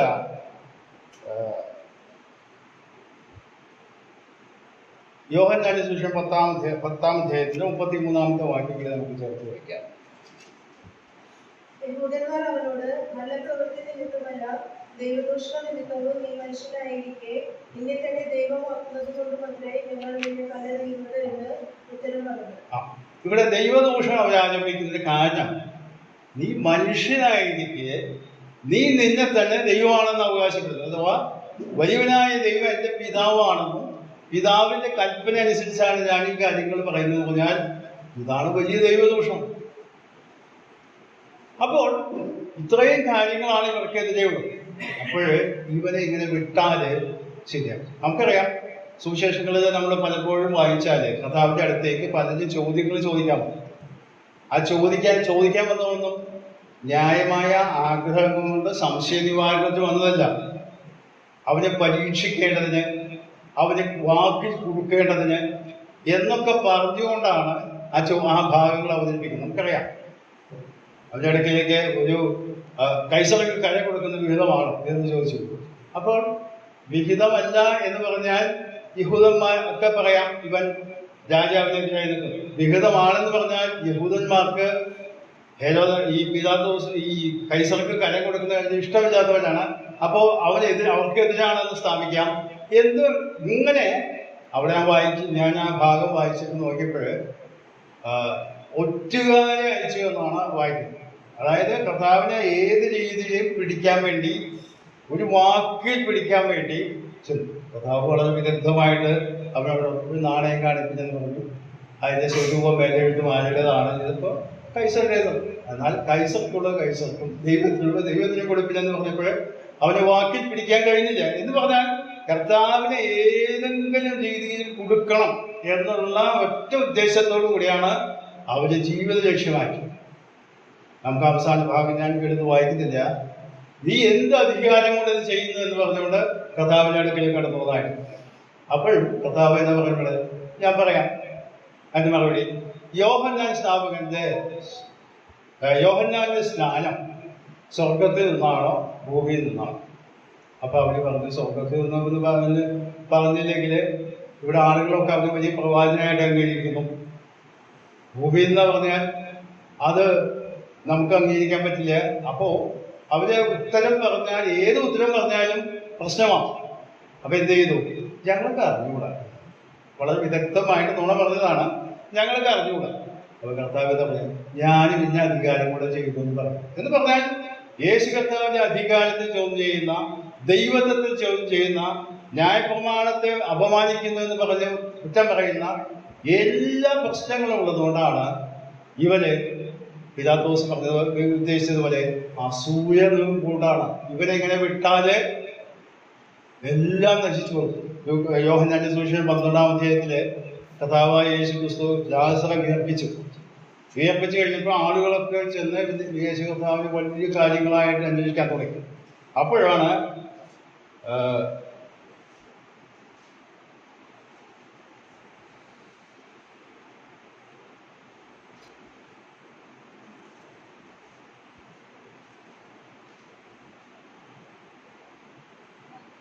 പന്ത്രണ്ടാം അധ്യായത്തിന്റെ 10-11 വാക്യം. അവൻ ഹേതുവായി അനേകം യഹൂദന്മാർ ചെന്നു യേശുവിൽ വിശ്വസിക്കാൻ ലാസറയെ കൊല്ലണമെന്ന് മഹാപുരോഹിതന്മാർ ആലോചിച്ചു. അപ്പൊ ലാസറെ ഉയർത്തെഴുന്നേൽപ്പിച്ചപ്പോൾ ഈ കാര്യം ആളുകൾ വരാൻ തുടങ്ങി. മരിച്ച് 4 ദിവസം അയാൾ ഉയർത്തെഴുന്നേറ്റ് വന്ന ആളുകൾ വരും. അപ്പോഴും പറഞ്ഞെന്താ, ഇവരെ മാത്രം കൊന്നപ്പല്ല, ലാസറിനെ കൊല്ലണം. എന്തുമാത്രം വൈരാഗ്യവും അസൂയമാണെന്നറിയാമോ? ഈ നിലയിൽ പോയാൽ ഇവരെ വിട്ടാശി. ഇതാണ് ഒരു ഭാഗം. ചിലപ്പോഴ് അപ്പൊ അവരെ സംബന്ധിച്ചോളം രാഷ്ട്രീയമായ അവരെ മതപരമായ കാരണങ്ങളൊക്കെ അവരെ മുമ്പിലുണ്ട്. എന്നാൽ നാം മനസ്സിലാക്കേണ്ടത് ഈ കാര്യങ്ങളൊക്കെ അവരുടേതായ നിഗളം കൊണ്ടും അസൂയ കൊണ്ടുമായി. ഈ അസൂയ എന്ന വാക്ക് നമ്മളൊന്ന് വിശദീകരിക്കാൻ ശ്രമിച്ചാൽ എന്താണ് അസൂയ? അസൂയ എന്ന് പറഞ്ഞത് എന്നേക്കാൾ മിടുക്കനായ ഒരു വ്യക്തി വരുമ്പോൾ എൻ്റെ ഉള്ളിൽ വരുന്ന ഒരു വികാരമാണ്.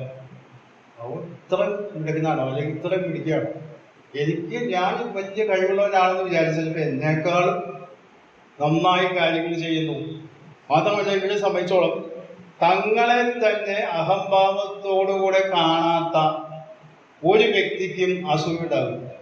എന്ന് പറഞ്ഞാൽ വേദപുസ്തകത്തിന്റെ പ്രമാണം എന്താ? നമ്മുടെ ഫിലിപ്പിയ ലേഖനത്തിൽ നാം വായിക്കുന്നത് മറ്റുള്ളവരെ തന്നേക്കാൾ ശ്രേഷ്ഠനെന്ന് എണ്ണണമെന്നാണ് നമ്മോട് പറഞ്ഞിട്ടുള്ളത്. എന്നാൽ അസൂയ നമുക്ക് പലപ്പോഴും വരുന്നത് എന്താ പറയാമോ? എന്നേക്കാൾ മിടുക്കനാണവൻ, മിടുക്കിയാണവൻ, എന്നേക്കാൾ അംഗീകാരം ആളുകളുടെ മുന്നിൽ കിട്ടുന്നു, എന്നേക്കാൾ ജനങ്ങൾ അവനെ അംഗീകരിക്കുന്നു. അപ്പോൾ എൻ്റെ ഉള്ളിൽ അസൂയൊക്കെ ഞാനാണ് നല്ലവനെന്ന് അല്ലെങ്കിൽ മിടുക്കനാണെന്ന് വിചാരിച്ചുകൊണ്ടിരുന്നത് ഇപ്പോഴേ മറ്റുള്ളവർ. ഇതാണ് യഹൂദന്മാരെ സംബന്ധിച്ചുണ്ടായത്. അവരെ ന്യായപ്രമാണത്തിന്റെ വക്താക്കളാണ്. അവർക്ക് വലിയ വിശ്വാസം പ്രമാണങ്ങളുണ്ട്. ദൈവം അവരോട് കൂടെയാണ്. കാരണം പഴയ ദൈവസേന വായിക്കുന്നുണ്ട്, ഇതുപോലെ ന്യായപ്രമാണം ലഭിച്ചതായ ദൈവിക പ്രമാണം ലഭിച്ച ജാതി ഏതാണുള്ളത്? അതിന്റെ വക്താക്കളാണ് ഞങ്ങള്. ഈ ഞങ്ങളെ കളിയാക്കുന്നു, വെല്ലുവിളിക്കുന്നു, പരിഹസിക്കുന്നു, കപടഭക്തിക്കാരെന്ന് പറയുന്നു, വെള്ള തേച്ച ശവക്കല്ലറകളെന്ന് വിളിച്ച് അപമാനിക്കുന്നു. മാത്രമല്ല അവരെ പൂർവമായ സമ്പ്രദായങ്ങളെ പരസ്യമായി ലംഘിക്കാൻ ശിഷ്യന്മാരെ പഠിപ്പിച്ചിരിക്കുന്നു. ഈ നിലയിലുള്ള കുറ്റാരോപണങ്ങളാണ് അവർ വരുന്നത്. അപ്പോൾ ഞാൻ പറയുന്നത് ഈ കാര്യങ്ങളൊക്കെ നമുക്ക് ഈ പഠിക്കുമ്പോഴേ നമ്മുടെ മനസ്സിലേക്ക് നമുക്ക് എന്താ പ്രായോഗികമായി ചിന്ത? പലപ്പോഴും നമ്മുടെ മനസ്സിൽ ചില ആശയങ്ങളൊക്കെ രൂപപ്പെട്ടിട്ടുണ്ട്. ആ ആശയങ്ങൾ ആരെങ്കിലും ഗുണപ്പെടുത്തിയാൽ നമ്മുടെ വികാരമുണ്ട്. ചിലപ്പോഴൊക്കെ കർത്തൃമേശയില് നമ്മൾ കർത്താവിൻ്റെ ഞാനിപ്പോഴും ഓർക്കുന്നുണ്ട്, ഒരു വർഷങ്ങൾക്ക് മുമ്പ് ഞങ്ങളുടെ അവിടെ പറഞ്ഞതാണ്, കർത്തൃമേശ സമയത്തൊക്കെ എല്ലാവരും കുഞ്ഞാട് പോലെ ഇരുന്ന് ദൈവത്തെ സ്തുതിക്കും. സ്വന്തം കാര്യങ്ങൾ വന്ന ചെന്നായുടെ സ്വഭാവമാണ് അവർ കാണിക്കുക. എന്ന് പറഞ്ഞാൽ ആ നിലയിൽ പെരുമാറുന്ന ഇത്രയും നേരം വളരെ ഭക്തിയോടുകൂടി കർത്താവിനെ ആരാധിച്ച വ്യക്തികളാണോ ഈ നിലയിൽ പെരുമാറുന്നത്? നമ്മൾ അതിശയിക്കാവുന്ന രീതിയിൽ പോയി. എന്തുകൊണ്ടാന്ന് പറയാം, നമ്മുടെ സ്വാർത്ഥതയും കർത്താവിന്റെ മുമ്പാകെ താഴ്വാൻ മനസ്സില്ലാത്തവനായി, മറ്റുള്ളവരെ അംഗീകരിക്കാൻ കഴിയാത്തവരായി നമ്മുടെ സഭകളിലൊക്കെയുള്ള ചില നാളുകളായിട്ട് ഞാൻ പലപ്പോഴും വീക്ഷിക്കാറുള്ളതാണ്. ഞാൻ മറ്റു പല സ്ഥലങ്ങളിലും, കേരളത്തിന്റെ പല സ്ഥലങ്ങളിൽ പോയപ്പോഴൊക്കെ ഞാൻ കണ്ട ഒരു കാര്യം, ഒരു സഭയിൽ ആചരിക്കുന്ന രീതിയല്ല മറ്റു ചില സഭകൾ. അത് ആ പ്രാദേശിക സഭകളുടെ സംവിധാനത്തിൽപ്പെട്ടതായിരിക്കും. ദൈവവചനത്തിനെതിരല്ലാത്ത കാര്യങ്ങളാണെങ്കിൽ അത് നമുക്ക് അംഗീകരിച്ചാൽ മതിയാകും. എന്നാൽ അതിനെ നാം ചോദ്യം ചെയ്ത് വഴക്കുണ്ടാക്കാനായിട്ട് നമുക്ക് യാതൊരു ആവശ്യമില്ല. കാരണം എന്താ അറിയാമോ, ദൈവവചനത്തിൽ പറയപ്പെടാത്ത കാര്യങ്ങളായിരിക്കാം ആ കാര്യം. അവർ വർഷങ്ങളായിട്ട് അവരുടെ അപ്പനപ്പന്മാരായിട്ട് പാലിച്ചു പോരുന്ന ചില രീതികളായിരിക്കും. ഈ രീതികളെ ആരെങ്കിലും ചോദ്യം ചെയ്യുകയോ ദൈവവചനത്തിൽ ഇങ്ങനെയല്ലല്ലോ എന്ന് ചൂണ്ടിക്കാണിച്ചാൽ പ്രശ്നങ്ങളായിരിക്കും. അപ്പോൾ നമ്മുടെ ഈ പ്രശ്നങ്ങളിൽ പലപ്പോഴും ഞാൻ ചോദിക്കാറില്ല, ദൈവവചനത്തിന് ഇതിനെന്തെങ്കിലും പിൻബലമുണ്ടോ, സപ്പോർട്ടുണ്ടോ എന്നാണ് ഞാൻ ചോദിക്കുന്നത്. എന്ന് പറഞ്ഞാൽ നാം പലപ്പോഴും കാര്യങ്ങൾ വിശദീകരിക്കുന്നത് നമ്മൾ ആചരിച്ചു പോരുന്ന, നമ്മൾ വിശ്വസിച്ചു പോരുന്ന, നമ്മൾ പാലിച്ചു പോരുന്ന സമ്പ്രദായങ്ങളെ ആരെങ്കിലും വിമർശിക്കുകയോ അതിനെതിരായ കാര്യങ്ങൾ നീക്കുകയോ ചെയ്താൽ നമ്മൾ അവരെ നോട്ടപ്പെടുകയാണ്. നമുക്കറിയാമത്. കാരണം നമ്മൾ ഇതുവരെയും പാലിച്ച കാര്യങ്ങൾ എതിരായിട്ടാണ് ഇവർ കാര്യങ്ങൾ ചെയ്യുന്നത്. അതുകൊണ്ട് ദൈവവചനത്തിൽ ഉണ്ടോ ഇല്ലയോ എന്ന് നോക്കാനായിട്ട് അവർ ശ്രമിക്കാം. മൂന്നാമത്തെ വ്യക്തിയെ ഞാൻ പെട്ടെന്ന് പറഞ്ഞ് മുമ്പോട്ട് പോകാം. യൂദാ ഇസ്കരിയോത്ത്. യൂദാ ഇസ്കരിയോത്ത് കർത്താവിന്റെ 12 ശിഷ്യന്മാരുടെ കൂട്ടത്തിൽപ്പെട്ട ആളാണ്. അത് നന്നായിട്ട് നമുക്കറിയാം. ഈ 12 ശിഷ്യന്മാരെ ലിസ്റ്റ് വായിക്കുമ്പോൾ ഏറ്റവും അവസാനം വരുന്ന പേരാണ് യൂദാ ഇസ്കരിയോത്ത്. അതാണ് യൂദാ ഇസ്കരിയോത്ത്. അവനെപ്പറ്റി പറയുമ്പോഴൊക്കെ നമുക്ക് ഒന്നൊരു വാക്യങ്ങൾ വായിക്കാം.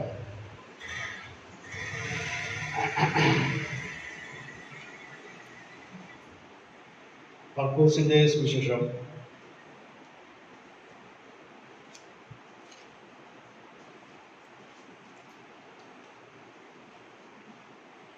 3-ാം അധ്യായത്തിന്റെ 19-ാം വാക്യം, 16, 17 മുതലാണ് ആ ലിസ്റ്റ് വരുന്നത്.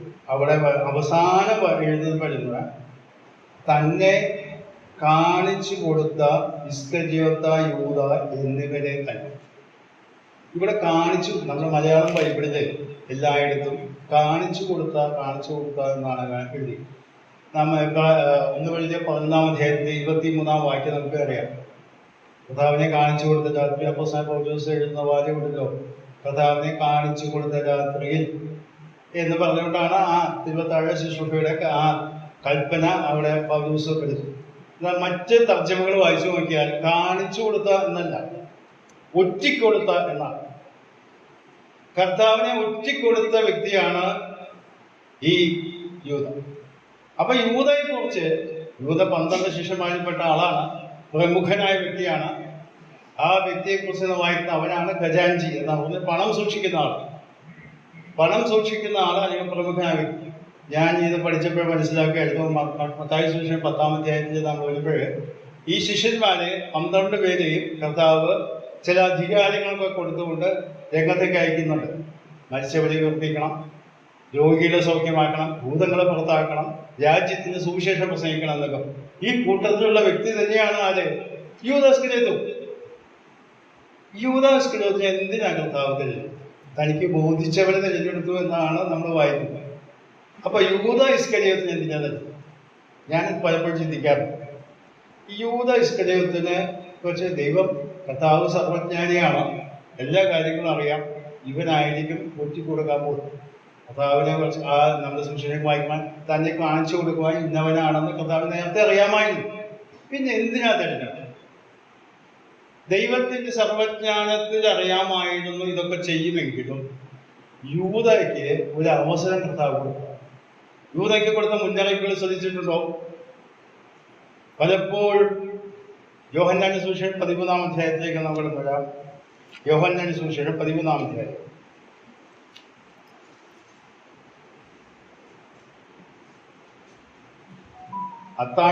രണ്ടാം വാക്യമാണ്.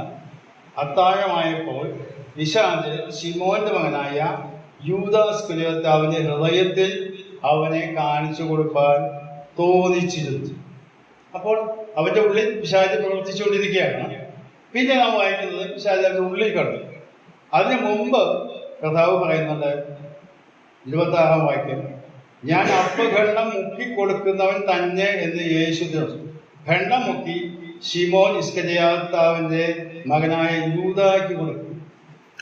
അപ്പോൾ കർത്താവ് പറയുന്നറിയാമോ, നിനക്ക് മാനസാന്തരപ്പെടാനായിട്ടും ദൈവിക വഴിയിലേക്ക് വരാനും ഒക്കെ ഉള്ള അവസരം നിനക്കുണ്ട്. പക്ഷേ അത് ഉപയോഗിക്കാതെ തെറ്റായ മാർഗങ്ങളിലേക്ക് ഞാൻ പോയിക്കൊണ്ടിരിക്കും. ഞാൻ ഒരു വാക്യം വായിക്കാം. യോഹന്നാന്റെ സുവിശേഷം 12-ാം അധ്യായം. അവിടെ ഒരു വാക്യമുണ്ട്. അവിടെ ലാസറിന്റെ സഹോദരിയായ മറിയ തൈലം പൂശിയ സമയത്ത് ഈ യൂദയുടേതായ ഒരു അഭിപ്രായം കേൾക്കാം. അതിൻ്റെ 4-ാം വാക്യം മുതൽ 4, 5, 6 വാക്യം. എന്നാൽ അവന്റെ ശിഷ്യന്മാരിൽ ഒരുത്തനായ അവനെ കാണിച്ചു കൊടുക്കാനുള്ള യൂദാസ് ഇസ്കറിയോത്താവ് ഈ തൈലം 300 വെള്ളിക്കാശിന് വിറ്റ് ദരിദ്രന്മാർക്ക് കൊടുക്കാനുള്ളത് എന്ത് എന്ന് പറഞ്ഞു. ഇത് ദരിദ്രന്മാരെ കുറിച്ച് വിചാരമുണ്ടായിട്ടല്ല, അവൻ കള്ളനാകൊണ്ടും പണസഞ്ചി തന്റെ പക്കലാകിയാൽ അതിലിട്ടത് എടുത്തു വന്നത് കൊണ്ടും ഇവിടെ ശ്രദ്ധിക്കുക, അവൻ കള്ളനാകിയാലും അവന്റെ കയ്യിലുള്ള സഞ്ചിയുള്ള പണം അവൻ എടുത്തു വന്നതിനാലുമാണ് ഇത്രയും വലിയ ആവേശത്തോട് പറഞ്ഞ് ഈ പണം വിറ്റ് ദരിദ്രന്മാർക്ക് കൊടുക്കാമായിരുന്നല്ലോ. അപ്പോ മറ്റുള്ളവരുടെ മുമ്പിൽ അവൻ അഭിനയിച്ച് ഭക്തനാണെന്ന് കാണിക്കുകയും വലിയ ദരിദ്രന്മാരെ കുറിച്ച് വലിയ സ്നേഹവും ഒക്കെ പ്രകടിപ്പിക്കുന്ന ഈ വ്യക്തി നാം കാണുന്നത് എന്താ? ആ വ്യക്തിയുടെ ഉള്ളിൽ സ്വാർത്ഥതയും ദ്രവ്യാഗ്രഹവുമായി. നമുക്കറിയാം, ഞാൻ സമയത്തിന്റെ പരിമിതി കൊണ്ട് അത് പെട്ടെന്ന് മുമ്പോട്ട് പോവുകയാണ്. ഈ ശിഷ്യന്മാരുടെ കൂട്ടത്തിലുള്ള ഈ വ്യക്തി മഹാപുരോഹിതന്മാരെ കണ്ട് ചോദിക്കുകയാണ്, ഞാൻ അവനെ കാണിച്ചു തരാം, നിങ്ങൾ എന്ത്? അവന് പോലും വില പറഞ്ഞ് കാശ് പിടിച്ചാണ്. ഈ ദ്രവ്യാഗ്രഹമാണ് ഈ വ്യക്തിക്ക് ഏറ്റവും ദോഷം സംഭവിച്ചത്. ഞാനിത് പഠിച്ചുകൊണ്ടിരുന്നപ്പോൾ യൂദാസ് ഇസ്കറിയോത്താവ് ചുംബനം കൊണ്ടാണ് കർത്താവിനെ കാണിച്ചു കൊടുത്തത്. അപ്പോൾ കർത്താവിന്റെ സമീപനം ശ്രദ്ധിച്ചിട്ടുണ്ടോ? സ്നേഹിത, നീ വന്ന കാര്യമില്ല എന്ന് പറഞ്ഞാൽ കർത്താവിനെ അറിയാം. കർത്താവിന്റെ പ്രാർത്ഥന യോഹന്നാന്റെ സുവിശേഷം 17-ാം അധ്യായത്തിൽ നാം വായിച്ചാല് അത് കാണാൻ സാധിക്കും. തന്നെ കാണിച്ചു കൊടുക്കാൻ ആ വ്യക്തി അല്ലാതെ മറ്റാൾ. മർക്കോസിന്റെ സുവിശേഷം 14-ാം അധ്യായത്തില് കർത്താവ് പറയുന്നുണ്ട്, ആ മനുഷ്യൻ ജനിക്കാതിരുന്നുവെങ്കിൽ അവന് കൊള്ളാമായിരുന്നു എന്ന് പറഞ്ഞാൽ ഈ തെറ്റായ കാര്യങ്ങളിലേക്ക് പോകരുത് എന്ന് കർത്താവിൻ്റെതായ മുന്നറിയിപ്പുകൾ ലഭിച്ചിട്ടും സ്വന്തമായ തീരുമാനമെടുത്ത് ചില ആളുകൾ പറയാറുണ്ട്, കർത്താവിനെ ആരെങ്കിലും കാണിച്ചു കൊടുക്കണം, കാരണം എന്നാലല്ലേ കർത്താവിനെ പിടിക്കാൻ പറ്റുള്ളൂ. അത് പഴയ നിയമ തിരുവെഴുത്തുകളുടെ പ്രവൃത്തി നടക്കണമെങ്കിൽ, യേശു കർത്താവിനെ ക്രൂശിക്കണമെങ്കിൽ യൂദാസ് ഇസ്കറിയോത്താവ് ചെയ്യണം. നമുക്ക് ഇത്ര വലിയ കുറ്റം പറയാനുണ്ടോ? നമുക്ക് അമ്മയെ തല്ലിയാൽ 2 വർഷം എന്നാണ് പറയുന്നത്. 2 വയസ്സത്തെ ആൾക്കാരുണ്ട്. അപ്പോ ഇവിടെ പഴയ നിയമ പ്രവചനങ്ങൾ പൂർത്തീകരിക്കാൻ വേണ്ടിയല്ല യൂദാ ഇത് ചെയ്തത്. ഈ കാര്യങ്ങൾ ചെയ്യാൻ യൂദ തന്നെ ചെയ്യണമെന്ന് വിചാരിച്ചു. അതവിടെ നടക്കും, അതാരെങ്കിലും ചെയ്യുമായിരുന്നു. യൂദയ്ക്ക് കിട്ടിയ അവസരം കർത്താവിനെ സ്നേഹിച്ച് കർത്താവിന്റെ ശിഷ്യനായി ജീവിക്കാനായിരുന്നു. എന്നാൽ അത് മനഃപൂർവ്വം അവൻ തെറ്റ് ചെയ്യാനായിട്ടില്ല. ചില ആളുകൾ വിചാരിക്കും ദൈവം മുന്നറിഞ്ഞ കാര്യങ്ങളാണ് ഇതൊക്കെ, അതുകൊണ്ട് അതങ്ങനെയൊക്കെ സംഭവിക്കുകയുള്ളൂ. അത് ഒരു തെറ്റായ സമീപനമാണ്. കാരണം യേശു കർത്താവിനെ കുറിച്ച് പല പ്രവചനങ്ങൾ പഴയ നിയമത്തിൽ എഴുതിയിട്ടുണ്ട്. ഇതൊക്കെ കർത്താവിനെ അറിയാമായിരുന്നു. അതുകൊണ്ട് നിവൃത്തിയില്ലാത്തതുകൊണ്ടാണ് കർത്താവ് ക്രൂശിലേക്ക് പോയതെന്നാണ് നാം വിചാരിക്കുന്നത്. ഒരിക്കലുമല്ല.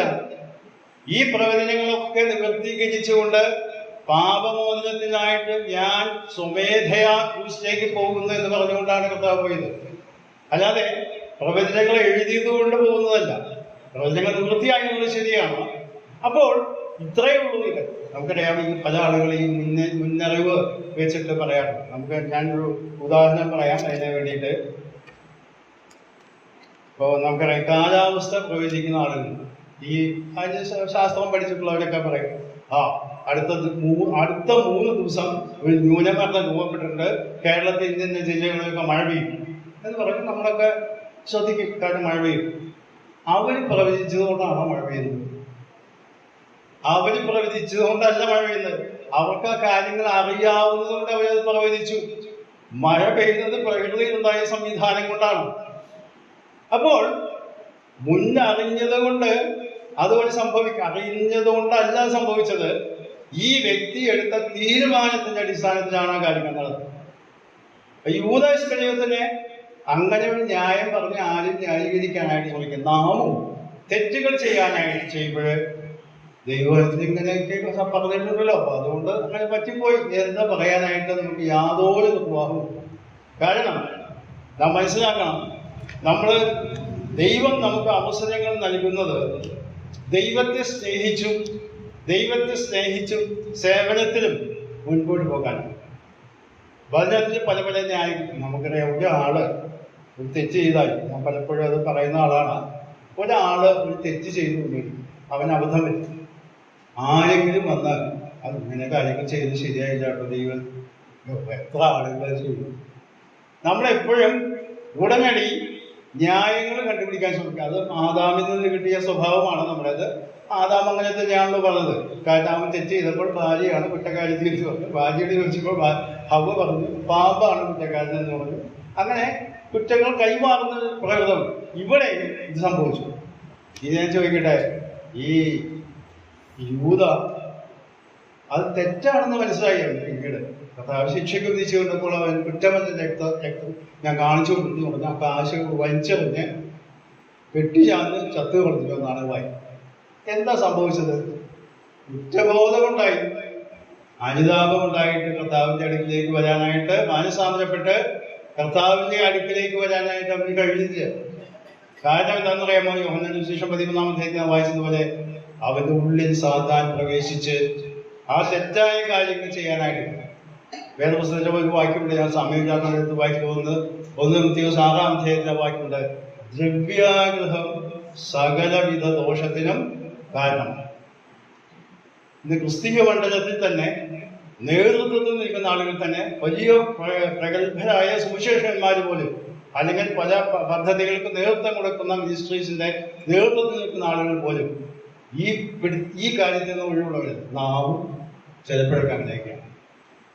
ഗൂഢമായ ലക്ഷ്യത്തോടുകൂടെ, ദ്രവ്യാഗ്രഹത്തിന്റെ ആഗ്രഹത്തോടുകൂടെ, ആത്മീയ കാര്യങ്ങൾ ചെയ്ത് പണമുണ്ടാക്കാനുള്ള ലക്ഷ്യത്തോടുകൂടെ മുമ്പോട്ട് പോകുന്ന ഒരു വ്യക്തികളെ ചിത്രമാണ് യൂദാ ഇസ്കറിയോത്ത് നൽകുന്നത്.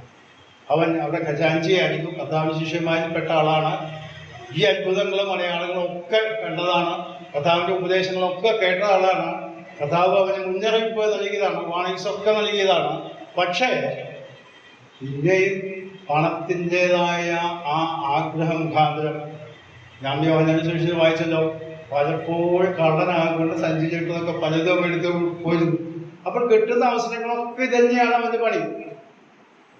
അവസാനം കർത്താവിനെ അവൻ വിചാരിച്ചാണ്, കർത്താവ് ഇത്രയും കഴിവുള്ള വ്യക്തിയാണ്, ഇതൊക്കെ നിസ്സാരമായിട്ട് തലകൂരി ഇങ്ങോട്ട് പോരുമെന്ന് വിചാരിച്ച് കാണുമായിരിക്കും, വേണമെങ്കിൽ എനിക്ക് കാശ് കിട്ടും. അപ്പോൾ ദ്രവ്യാഗ്രഹമാണ് ഈ യൂദാ ഇസ്കറിയോത്തിനെ പഠിച്ചത്. എത്രയോ വിശ്വാസികൾ, പ്രഗത്ഭരായിട്ടുള്ള ആളുകൾ ഈ രംഗത്ത് വീണ് പോയിട്ടുണ്ട്. നമ്മളും വളരെ ശ്രദ്ധയോടുകൂടെ നമ്മുടെ ക്രിസ്തീയ ജീവിതം നയിക്കണം. യൂദാ ഇസ്കറിയോത്തും കർത്താവിനെ ക്രൂശീകരണത്തിന് വലിയൊരു പങ്ക് വഹിച്ചു. നമുക്കറിയാം, പീലാത്തോസ് തന്റെ മനസ്സാക്ഷിയെ വഞ്ചിച്ച് ഭീരുവായിട്ട് ആ കാര്യങ്ങൾ ചെയ്തു.